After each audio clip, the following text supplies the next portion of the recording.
Hello everyone, I hope you all are well. तो आज हम फिर से पढ़ने वाले हैं। क्या पढ़ने वाले हैं? क्लास 11 फिजिक्स का नेक्स्ट चैप्टर अपना चल रहा है सरल रेखा में गति। इसमें क्या पढ़ना है अपने को? आज हम पढ़ेंगे रिवर मेन प्रॉब्लम। जो नदी होती है उसको पार करने पर आधारित प्रश्न कैसे होते हैं उसको हम पढ़ेंगे। तो दो प्रकार से पढ़ते हैं बेसिकली। देखो ये तो कोई भी नदी होती है उसको दो तरीके से पार किया जा सकता है। कैसे पार किया जा सकता है? दो तरीके से।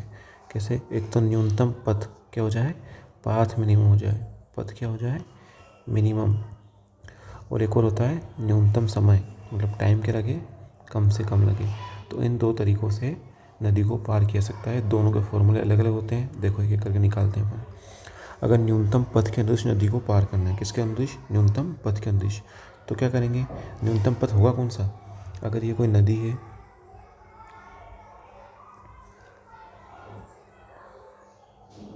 इस डायरेक्शन में फ्लो हो रही है, तो नदी का वेग कौन सा होगा? ये मान लिया इस दिशा में नदी बह रही है, तो माना नदी का वेग कौन सा है? VR। ये नदी का वेग है। अब नदी को अगर इस बिंदु पे कोई व्यक्ति खड़ा है, इसको A मान लेते हैं, इसको न्यूनतम पथ के अनुदिश पार करना है, तो बताओ न्यूनतम पथ कौन सा होगा? यहाँ से यहाँ तक एक सीधी लाइन ड्रॉ करो, इसको बोलेंगे विस्थापन, और ये होगा न्यूनतम पथ। विस्थापन न्यूनतम ही होता है ना ये। तो न्यूनतम पथ कौन सा होगा? ये वाला। लेकिन देखो नदी बह रही है इस दिशा में, ये नदी बह रही है इस दिशा में, तो अगर तैरने वाला इस दिशा में जाने का प्रयास भी करेगा तो तैर पाएगा क्या? नहीं, वो यहाँ से एंगल पे जाके उधर चला जाएगा। तो अपने को क्या करना पड़ेगा? इससे एक सर्टेन एंगल पे मेन को तैरना स्टार्ट करना पड़ेगा। ये क्या हो जाएगा? VM, आदमी का वेग। ये एक सर्टेन एंगल हो जाएगा। माना एंगल कितना है? थीटा। तो वो इस दिशा में थीटा एंगल पे जाने का प्रयास करेगा, तो नदी के बहाव के साथ वो बहते बहते इस एंगल पे जाके B बिंदु पे पहुंच जाएगा। समझ में आ रही है बात? तो ये देखो ये क्या हुआ? ये थीटा, ये VM। तो देखो इधर वाला क्या हो जाएगा इसका? VM कोस थीटा, और इधर वाला VM साइन थीटा। समझ में आ रही है बात कि नहीं आ रही है? ठीक है। और नदी की बहाव की दिशा कौन सी है? ये वाली। इधर की साइड नदी का वेग कौन सा है? ये रहा, मतलब ये नदी का वेग VR, वेलोसिटी ऑफ रिवर। ठीक है। तो उसको यहाँ से लेके यहाँ तक, बिंदु A से लेके बिंदु तक B तक पहुँचना है। इसमें वेग कितना हो जाएगा? 90 डिग्री। तो इस आदमी का जो ऊर्ध्वाधर से घटक कितना है? थीटा। और अगर क्षैतिज से नापे, मतलब नदी के बहाव से वेग नापे, तो कौन सा आ जाएगा? ये वाला। इसको क्या नाम दे दिया हमने? अल्फा नाम दे दिया, है ना? ठीक है। अब देखो मानो नदी की चौड़ाई कितनी मान लेते हैं अपन? माना नदी की चौड़ाई कितनी है? D। बिंदु A से लेके बिंदु B तक नदी की चौड़ाई कितनी है? D है। अब क्या करेंगे? देखो हमको क्या निकालना है? नदी को पार करने में लगा समय निकालना है, और नदी का इस आदमी का वेग निकालना है। देखो तो देखो ये कितना है? अल्फ़ा। ये कितना है? अल्फ़ा। तो अल्फ़ा क्या हो जाएगा? ये 90 और ये थीटा, तो 90 plus theta equal to alpha. मतलब कि क्या हुआ यहाँ पे? जो क्षैतिज दिशा में नदी के बहाव के साथ आदमी का कोण है वो कितना है? अल्फ़ा। और अगर ऊर्ध्वाधर से, मतलब इधर सीधा बिंदु A से B की दूरी के साथ कोण देखें तो कितना हो जाएगा? थीटा हो जाएगा। अब एक और चीज़ ध्यान रखनी है अपने को। क्या ध्यान रखना है? देखो ये वाला त्रिभुज देखो अपन, A, इसको नाम देते हैं O, इसको नाम देते हैं C। ट्राइंगल AOC में देखो ये A, अच्छा इसे बनाना पड़ेगा उल्टा, ये A, ये O, ये C। इधर था VM, इधर था VR। तो अब ये वाला निकालना है। तो देखो यहाँ पे समकोण त्रिभुज दिख रहा है तुमको? ये 90 डिग्री का कोण है। समकोण त्रिभुज के हिसाब से ये क्या बनेगा इसका? बताओ जरा। लंब बनेगा। लंब क्या होगा? कर्ण का स्क्वायर माइनस आधार का स्क्वायर, तो VM का स्क्वायर माइनस VR का स्क्वायर। ठीक है। ये क्या बनेगा अपना? ये वाला भुजा। ठीक है, 100 VM का स्क्वायर माइनस VR का स्क्वायर। तो अब क्या करेंगे अपन? बताओ जरा। देखो यहाँ से अपन निकाल लिया अल्फ़ा। अब थीटा निकालना है। थीटा निकालने के लिए क्या करेंगे? देखो एक मिनट फिर से। साइन थीटा क्या होता है? लंब बटा कर्ण। वापस त्रिभुज में चले जाओ। कहाँ है त्रिभुज? ये रहा। थीटा कहाँ है? ये रहा। लंब कौन सा हो जाएगा? OC, ये रहा OC। और कर्ण क्या हो जाएगा? OA, OC by OA। OC कितना है अपने पास? वी आर, और ओ ए कितना है अपने पास वी एम, तो ये आ गया साइन थीटा। यहाँ से थीटा निकालेंगे क्या आएगा, थीटा बराबर साइन इनवर्स वी आर बटा वी एम ए। ठीक है, इसमें मान रख दो, कि इसमें एल्फा का मान निकाल लो, पाई/2 plus sine inverse V R बटा वी एम, तो ये तो आ गया एंगल अपने पास। ठीक है, मतलब कि उसको ऊर्ध्वाधर से, कहाँ से, ऊर्ध्वाधर से अगर तैरना है तो कितने डिग्री कोण बनाएगा, ये वाला sine inverse V R by V M का। और नदी के बहाव के साथ तैरना है तो कितने डिग्री कोण बनाएगा, इतने डिग्री कोण बनाएगा। और ये वाला भुजा अपने पास under V M square minus V R square आ गई। अब देखो समय निकालना, अपने क्या निकालना है, समय। समय क्या होता है, दूरी बटे चाल होता है। देखो ये समय क्या होता है, दूरी बटे चाल। लेकिन चाल कौन सी, नदी के बहाव की दिशा में, जहाँ पे अपन जा रहे हो। यहाँ से यहाँ तक की डिस्टेंस कितनी थी, देखो ये वाली, ये डिस्टेंस कितनी है डी, और इस दिशा में वेग कितना है, ये वी एम कोस थीटा। तो क्या आएगा बहाव, मतलब समय क्या आएगा, D by V M cos theta, D by V M cos theta. और अपने को एक और बात पता चली, क्या पता चली, कि वी एम का मान कितना निकाला अभी अपनों ने, देखो इधर ये वाला वी एम कोस थीटा का मान कितना निकाला, ये वाला वी एम कोस थीटा का मान अंडर रूट में V M square minus V R का स्क्वायर। तो ये दो तरीके से फॉर्मूला बन गए टाइम का। कब, जब नदी को न्यूनतम पथ के अंदिश पार कर रहे हैं तब। ठीक है,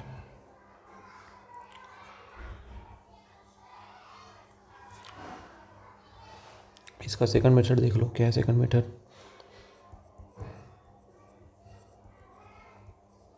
वही बिंदु ए है, ये बिंदु बी है, थीटा कोण पे तैरना चालू करेगा तब जाके पहुंचेगा सीधी दिशा में। तो ये वी एम कोस और ये वी एम साइन, और ये इस दिशा में वी आर। ठीक सामने वाले बिंदु पर पहुंचने के लिए क्या जरूरी होगा, यहाँ से लेके यहाँ पहुंचना है तो क्या जरूरी होगा, कि नदी के बहाव का वेग इसका ऊर्ध्वाधर घटक क्या हो जाए, बराबर हो जाए। ये देखो ये वी आर और ये वी एम साइन थीटा, ये दोनों बराबर बराबर होंगे तभी वो यहाँ पहुँचेगा। क्यों, क्योंकि अगर वी आर ज़्यादा होगा तो भे के आगे निकल जाएगा, अगर वी एम साइन थीटा ज़्यादा हो गया तो भे के इधर निकल जाएगा। इसलिए दोनों बराबर बराबर होने चाहिए, इसलिए साइन थीटा क्या निकलेगा, V R by V M, इसलिए थीटा बराबर sine inverse V R by V M. तो पूरा खेल इसी बात का है, इसको अपन दो बातों में समेट सकते हैं पूरे खेल को। ये बिंदु ए, ये बिंदु बी, और यहाँ से यहाँ तक पहुँचना है तो डिस्टेंस कितनी है डी, और नदी के बहाव का वेग कितना है इस दिशा में, ये माना।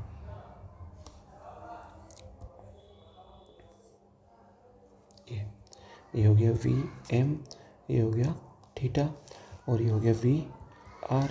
तो अब ये वाली भुजा कौन सी हो जाएगी, अंडर रूट वी एम का स्क्वायर माइनस वी आर का square sine theta. Sign theta क्या होता है, लंब बटा कर्ण, ये थीटा है तो सामने वाला लंब और ये वाला कर्ण।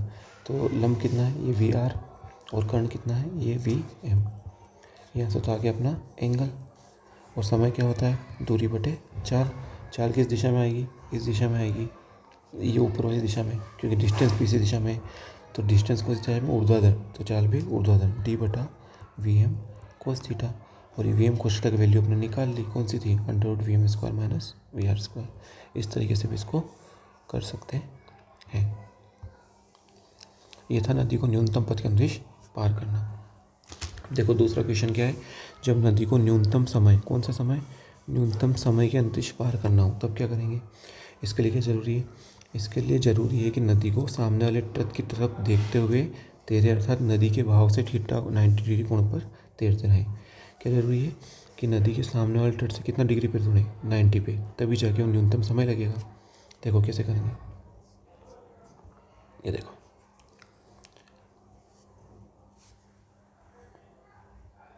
यहाँ बता देता हूँ।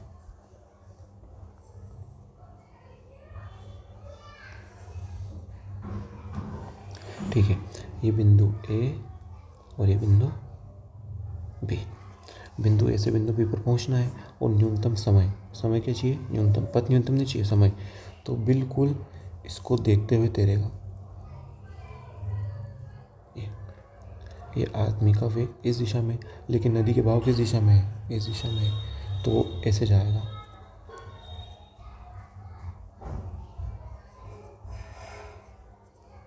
और फाइनली इस बिंदु पर पहुंच जाएगा। तो बी पे तो नहीं पहुँचेगा, वो कहाँ पहुँचेगा, बी डैश पे पहुँचेगा। कहाँ पे पहुँचेगा वो, बी डैश पे पहुँचेगा। समझ में आ रही है बात। इस पूरी प्रोसेस में वी आर तो इधर है और मेन का वेग हमेशा कहाँ है, ऊपर। ये क्या है, वी एम, मतलब आदमी का वेग। समझ में आ रही है बात। बताओ इस दिशा में थीटा से कोण कितना है, क्या था थीटा, ऊर्ध्वाधर से कोण ये थीटा था। यहाँ पे थीटा कितना हो गया, 0 डिग्री। अल्फा कितना हो गया, 90 डिग्री। अल्फा क्या है, नदी के बहाव के साथ कोण। किसके साथ कोण, नदी के बहाव के साथ कोण। अल्फा कितना, 90, और थीटा कितना, ऊर्ध्वाधर से।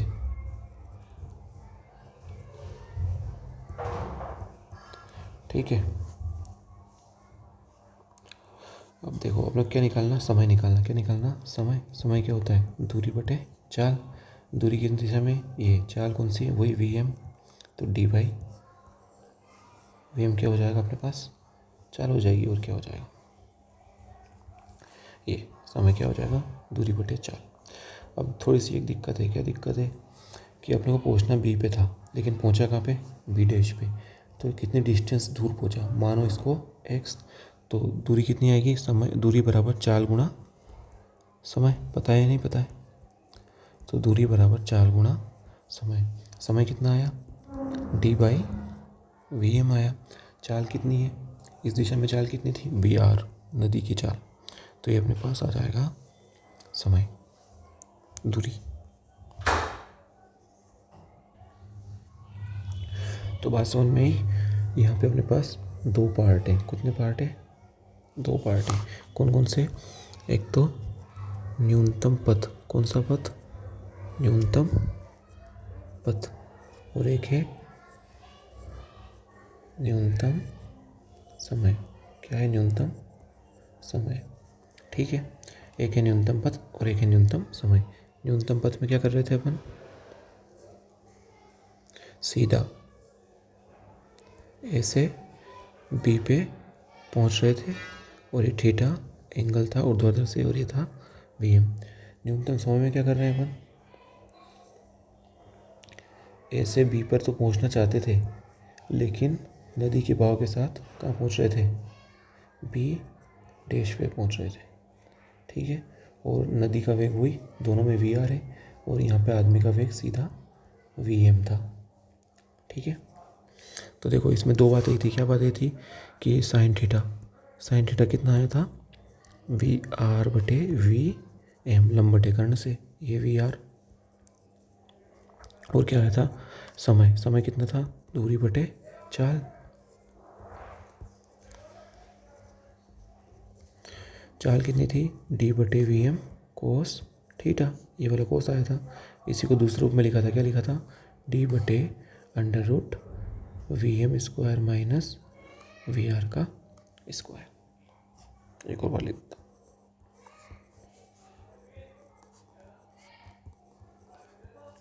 और यहाँ क्या आया था, बताओ ज़रा, थीटा कितना था, 0, अल्फ़ा 90। यहाँ पे अल्फ़ा कितना था, अल्फ़ा बराबर π/2, मतलब 90 प्लस थीटा था। और यहाँ पे अभी क्या निकाला अपनों ने, समय कितना था, दूरी बटे चाल, और बी डैश मतलब जितनी दूरी तय कर रहा है, कितना दूरी तय करता था, चाल गुणा समय, डी बाई वी एम। ये सारे फॉर्मूले अपने को याद रखने हैं।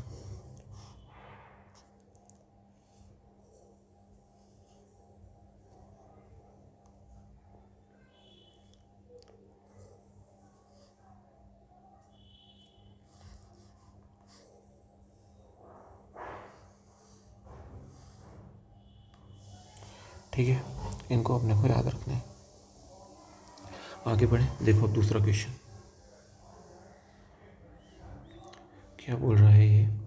दो दोस्त हैं पी और क्यू, बिंदु ए पर खड़े हैं और नदी को पार करना चाहते हैं। पी नदी को न्यूनतम पथ, पी वाला क्या चाहता है, न्यूनतम पथ में, और क्यू वाला चाहता है, क्यू कम से कम समय में। याद रखना दोनों केस अलग अलग हो गए, पी और क्यू के केस अलग अलग। तो ठीक सामने वाले बिंदु के बजाय बिंदु वो अलग पहुंचेगा ही सही, अगर न्यूनतम समय में जाएगा तो तथा वहाँ से फिर दौड़ लगाता है और कहाँ पहुंचेगा, पी के पास पहुंच जाएगा। बिंदु P के पास पहुंचेगा। यदि P तथा Q दोनों एक साथ बिंदु B पर पहुंचते हैं तो Q के दौड़ने की चाल ज्ञात करो। याद रखनी है, Q के दौड़ने की चाल निकालनी है। और भी कुछ दिया है, क्या दिया है, देखो ये दिया है कि दोनों की नदी की चौड़ाई कितनी, 10 किलोमीटर, और नदी की चाल कितनी है, 6 किलोमीटर पर घंटा, और दोनों का वेग कितना है, 10 किलोमीटर पर आवर। ठीक है, तो बस यही है। देखो आगे देखते हैं कैसे करना है इसको। देखो क्या है सवाल अपना, ये है सवाल।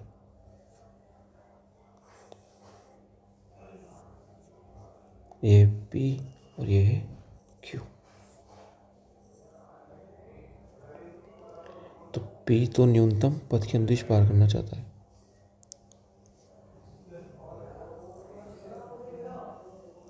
कैसे चाहता है, न्यूनतम पथ की अनुदिश। तो ये बिंदु A से चालू करेगा और बिंदु B पर पहुंचेगा। नदी की चौड़ाई कितनी है, D है ही सही। ठीक है, तो मतलब यहाँ से थीटा कोण पे तैरना चालू करेगा। कौन चालू करेगा, P वाला। ये VM और ये थीटा कोण पे, तो पहुंच जाएगा बिंदु B पे। अब देखो Q का कर रहा है न्यूनतम समय, तो न्यूनतम समय में तैरेगा तो बिल्कुल इधर तैरेगा। तो कहाँ पहुंचेगा वो, B पे नहीं पहुंच के कहाँ पहुंचेगा, बिंदु B डैश पे पहुंचेगा। ठीक है, और वापस दौड़ लगाएगा, मतलब यहाँ से यहाँ तक पहुँचेगा। तो माना इसको T1 टाइम लगा। ठीक है, और इसको कितना टाइम लगा, इसको Q को टाइम कितना लगेगा, देखो यहाँ से यहाँ तक जाने में T1 डैश, और फिर वापस लौट के यहाँ तक आने में T2 डैश। और टोटल टाइम हम मान लेते हैं, टोटल टाइम मान लेते हैं Q का, TQ बराबर T1 dash plus T2 dash. ये निकालना है अपने को।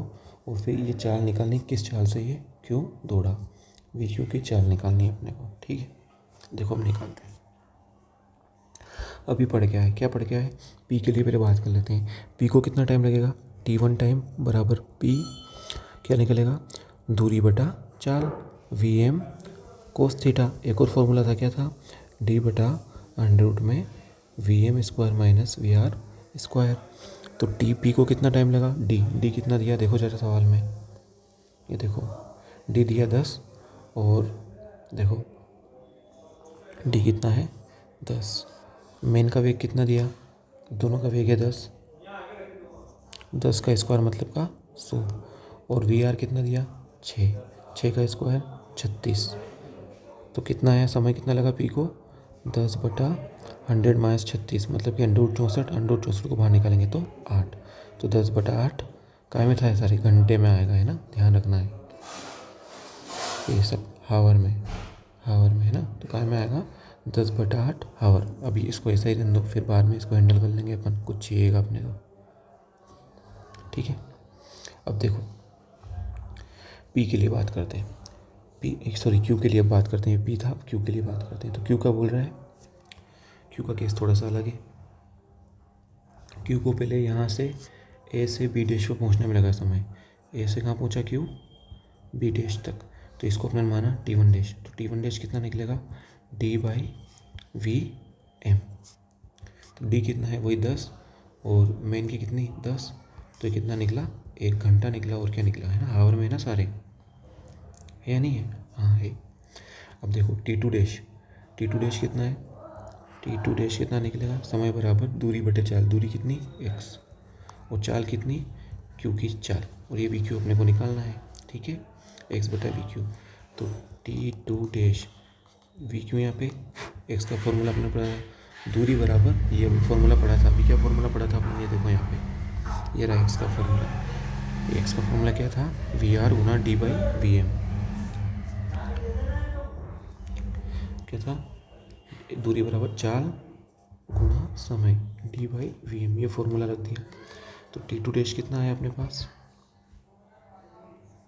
VR का मान कितना था 6, गुणा T का मान कितना 10, और VM का मान कितना आया, ये भी निकाला, वही था VM का मान। वैसे ये रहा VM का मान, कितना था VM का मान भी 10, मतलब VQ का मान। और नीचे VQ की दौड़ने वाली चाल, कौन सी चाल, दौड़ने वाली चाल है, जिससे वो दौड़ा, तो उसको डैश लगा के लिख लो, ये दौड़ने वाली चाल। अब क्या दिया है प्रश्न में, कि दोनों समान समय पर पहुंचे। देखो क्वेश्चन में क्या दिया है, ए पी तथा क्यू दोनों एक साथ बिंदु बी पर पहुंचते हैं। कहाँ कहाँ पर पहुंचते हैं? एक साथ बिंदु बी पर पहुंचते हैं। तो देखो बिंदु ये सॉरी पी को बी तक पहुंचने में कितना लगा? 10/8 घंटे। कितना लगा? 10/8 घंटे। ये पी को लगा 10/8। तो टी पी बराबर कितना होना चाहिए? टी क्यू के बराबर होना चाहिए। तो ये 10/8 किसके बराबर होना चाहिए? इधर देखो, ये 10/8 किसके? T1 डैश और T2 डैश के क्या होना चाहिए? बराबर होना चाहिए। तो ये T1 dash plus T2 dash के बराबर होना चाहिए। तो 10/8 बराबर T1 डैश निकाला था, कितना आया था? 1 घंटा। कितना आया था? 1 घंटा। प्लस T2 डैश कितना आया? ये 10 से 10 कैंसिल, तो 6/VQ डैश कितना आया? 6/VQ dash. तो इसको सोल्व कर लेंगे तो यहाँ से क्या आएगा? 6/VQ dash equal to 10/8 minus 1 equal to 10 में से 8 गया तो 2/8 घंटा। आया नहीं आया? ठीक है।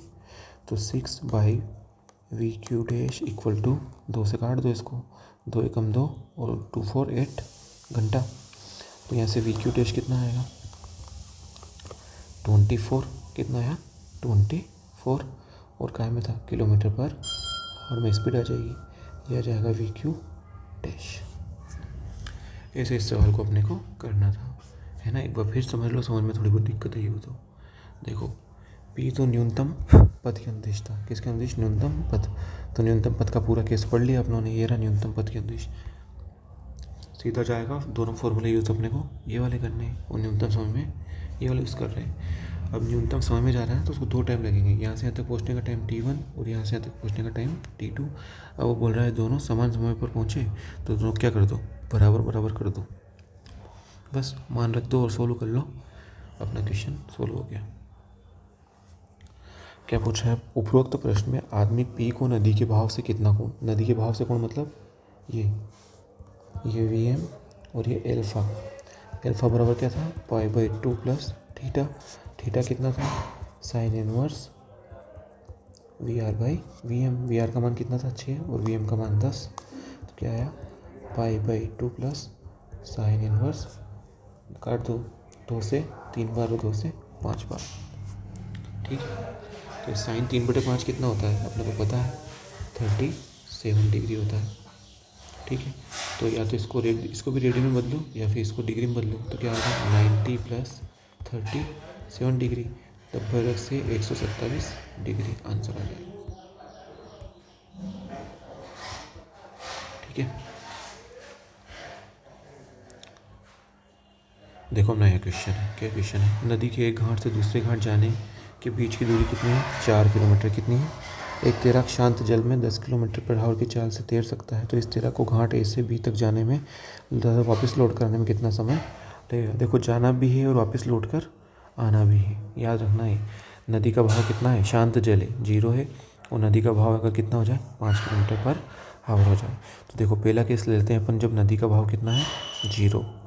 नदी कितने वेग से बह रही है? 0 से। तो देखो जाना भी है और वापस लौट के आना भी है यहाँ से यहाँ तक, तो वही समय बराबर दूरी बटे चाल। तो दूरी कितनी हो जाएगी? दुगनी। तो दूरी कितनी हो जाएगी? दुगनी हो जाएगी। दूरी दी क्या इसने? ये 4 किलोमीटर। तो दुगनी दूरी कितनी हो जाएगी? 8 किलोमीटर। और चाल कितनी है?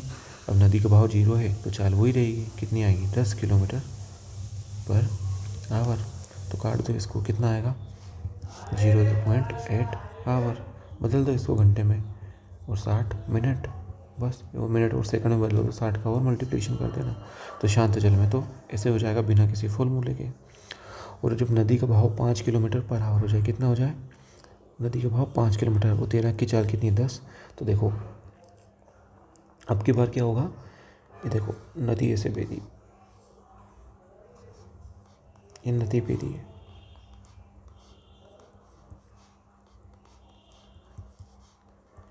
अब क्या होगा? ये VR तो हमेशा इसी दिशा में है, पर वो तैराक लौट के वापस आएगा ना घाट पे से, तो एक बार तो जाने में तो या तो नदी उसका विरोध करेगी, है ना। ये मतलब एक बार विरोध करेगी, एक बार सपोर्ट करेगी, है ना। क्योंकि एक बार उसे नदी के साथ तैरना पड़ेगा, जाते समय तो साथ तैरना पड़ेगा, वो आते समय नदी के बहाव के विपरीत तैरना पड़ेगा। समझ में आ रही है बात? एक बार तो मेन को VR के साथ तैरना पड़ेगा और एक बार मेन को VR के अपोजिट तैरना पड़ेगा, है ना। तो अब सापेक्ष वेग लगाना पड़ेगा। देखो, माना जाते समय वो नदी के बहाव के विपरीत तैर रहा है, मान लेते हैं। तो क्या आएगा, समय बराबर दूरी, दूरी कितनी 4, और दूरी बटा चाल, चाल कितनी आ जाएगी, सापेक्ष वेग आएगा किसका, मेन का, रिवर के रिस्पेक्ट में। अब शुरू में मान लिया अपोजिट में, नदी के बहाव के विपरीत तैर रहा है। कहाँ तैर रहा है, नदी के बहाव के विपरीत, विपरीत तैर रहा है। तो क्या आएगा, दोनों जुड़ेंगे, वी एम जुड़ेगा वी आर के साथ। तो 4/वी एम कितना है, वी एम दिया है 5 और नदी के बहाव 10, तो 4/15 आ जाएगा। ठीक है। और वापस जब लौट के आएगा तो अब के बाद नदी क्या कर देगी, उसका सपोर्ट कर देगी। तो T2 बराबर 4 हुई और V M minus V R. तो 4/5 में से 10 गया तो माइनस का 5 है ना, डायरेक्शन अपोजिट आ जाएगी, एक ही बात है। तो 4/-5, डायरेक्शन अपोजिट दिखा रहा है। तो कितना बचेगा, 4/5 किलोमीटर पर आवर। अब दोनों को जोड़ दो, जोड़ देंगे तो 4/15 प्लस 4/5 बराबर 16/5, 1.06 किलोमीटर पर आवर। वैसे भी समय कभी नेगेटिव में होता नहीं है ना, ये भी डायरेक्शन शो कर रहा है, इसलिए इसको क्या मान लेंगे, पॉजिटिव मान लेंगे। तो दोनों को जोड़ेंगे कितना का, 1.6 आवर।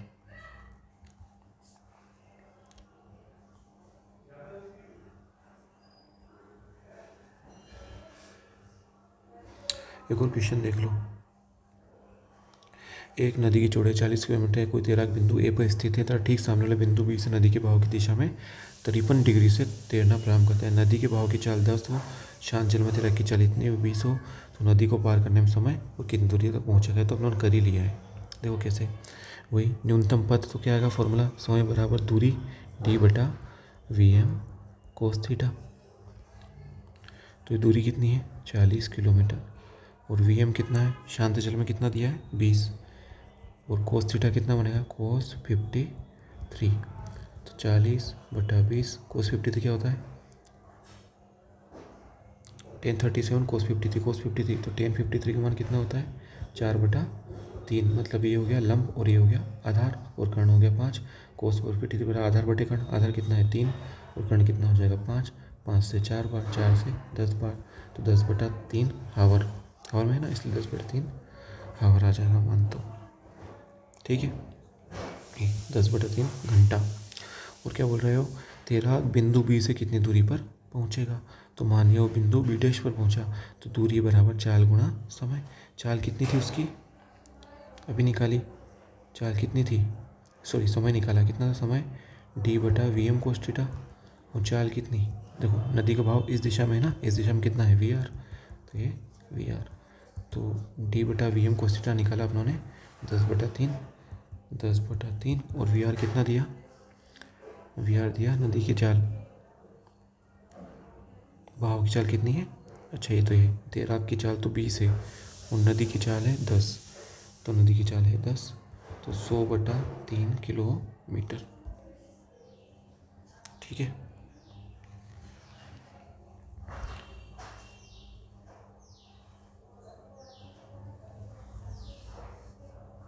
अच्छा, एक और अपने को ध्यान रखना है थोड़ा सा, कि मेन भी इधर ही तैर रहा है और नदी के बहाव की चाल भी इधर ही है ना। तो रिलेटिव मोशन से कर लेना है, किससे कर लेना है, रिलेटिव मोशन से कर लेना है। देखो एक स्पीड ए वाला दे रखा है यहाँ पे, ऐसे करना है, ये 10 है, ये 20 है, 37 है, तो वी0 कैसे निकलेगा, A² plus B² = 2AB cos 37 से निकल जाएगा। 400 + 100 फिर प्लस 2 गुणा 20 और 10 200, तो ये 400 फिर आएगा। और cos 37 क्या होगा, 3/4 से देख लो, आधार बटे कर्ण, आधार कितना 4/5, ये 5 से फिर काटो, 5 चले 80 चौक 320, 320 और 100 420, 420 820 √5। ठीक है, ऐसे अपने को करना है। बात समझ में आई कि नहीं आई, कि नहीं आई, यही बात समझ में। समय यहाँ से निकालना है और बिंदु बी जैसे कितनी देर पर पहुँचेगा वो यहाँ से निकालना है। ये रहा x बराबर 4 गुणा समय, समय तो कितना था 10/3 निकाला था अपनों ने। चाल कितनी लिखी है, देखो चाल इधर कितनी थी, नदी की बहाव की चाल 10 किलोमीटर पर आवर, और इसकी कितनी थी VM cos थीटा कितनी थी, VM cos थीटा तो 20 गुणा है ना, रिलेटिव मोशन लगानी पड़ेगी, है ना। 100/3 नहीं लगेगा, क्या लगेगा, V M cos theta plus V R. तो कोस थीटा कितना था, कोस 53 का मान अभी निकाला, कितना था कोस 53 का मान, 3/5। तो 5 से कितनी बार, 5 × 20 और 4 दिए 12। तो बस ये रख दो तो हो जाएगा सब, है ना। क्या कह रहा हूँ मैं कि देखो ये वी आर है इस दिशा में, और वी एम का मान निकालेंगे ना, तो ये वी एम कोस थीटा को इधर, और ये वी एम साइन थीटा इसके इस दिशा में आएगा, तो ये वी एम साइन 37 आएगा।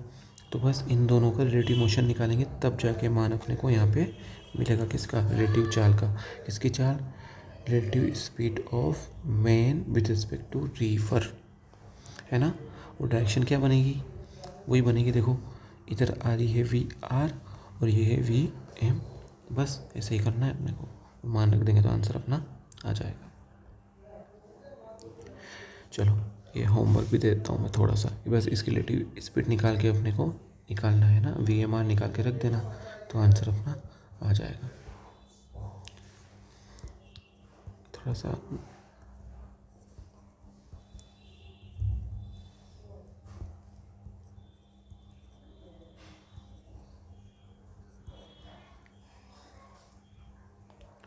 देखो, एक और क्वेश्चन क्या है, एक बोट है जो उत्तर दिशा में जा रही थी, कितने से, 30 किलोमीटर/आवर से, और नदी की चाल है साउथ से 60 डिग्री ईस्ट, ये साउथ से 60 डिग्री ईस्ट की तरफ, ये वी आर कितना है, 12 किलोमीटर/आवर। तो बोट की परिणामी चाल क्या होगी, ध्यान रखना है। देखो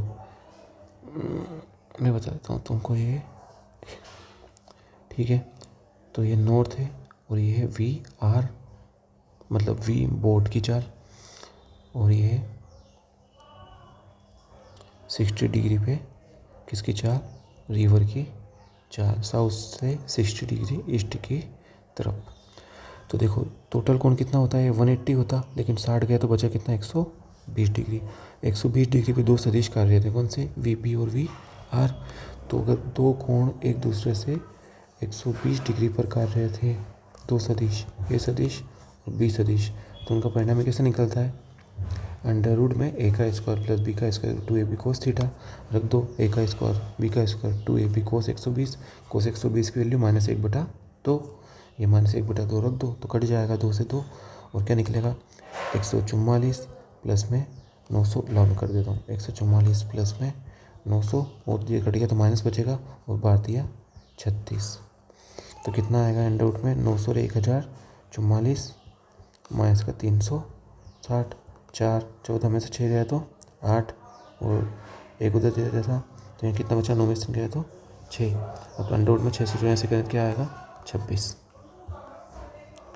ठीक है, ऐसे इस क्वेश्चन को करना है, इस वाले क्वेश्चन को देख लेना, बस यहाँ पे V M minus V R करना है और रख देना है तो अपना उत्तर आ जाएगा। ध्यान रखना है, पिछले वाले में रिलेटिव स्पीड का कॉन्सेप्ट नहीं था, ये वाले क्वेश्चन में था ना, इसमें रिलेटिव स्पीड नहीं था। किस वाले में, इस वाले में रिलेटिव स्पीड नहीं थी, नदी का बहाव शांत होने के बाद में रिलेटिव, सॉरी इसमें तो था, मतलब दिशा का ज्ञान रखना था अपने को। तो ये एक बार नदी के बहाव के साथ था, एक बार नदी, एक और क्वेश्चन था एक बार नदी के बहाव के विपरीत था, एक और क्वेश्चन था जिसमें same to same relative speed का कॉन्सेप्ट नहीं लगाया था अपनों ने।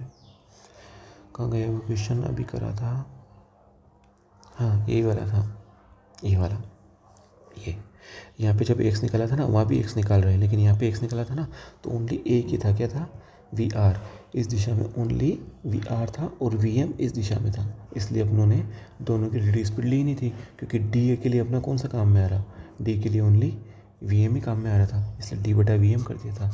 लेकिन वहाँ पे क्या हो रहा है, ये वी आर भी इसी दिशा में है और वी एम भी इसी दिशा में है, इसलिए वहाँ पे अपने को दोनों काम में लेने पड़ेगा। उम्मीद है मेरे को कि आपको बात समझ में आ गई होगी। Thank you.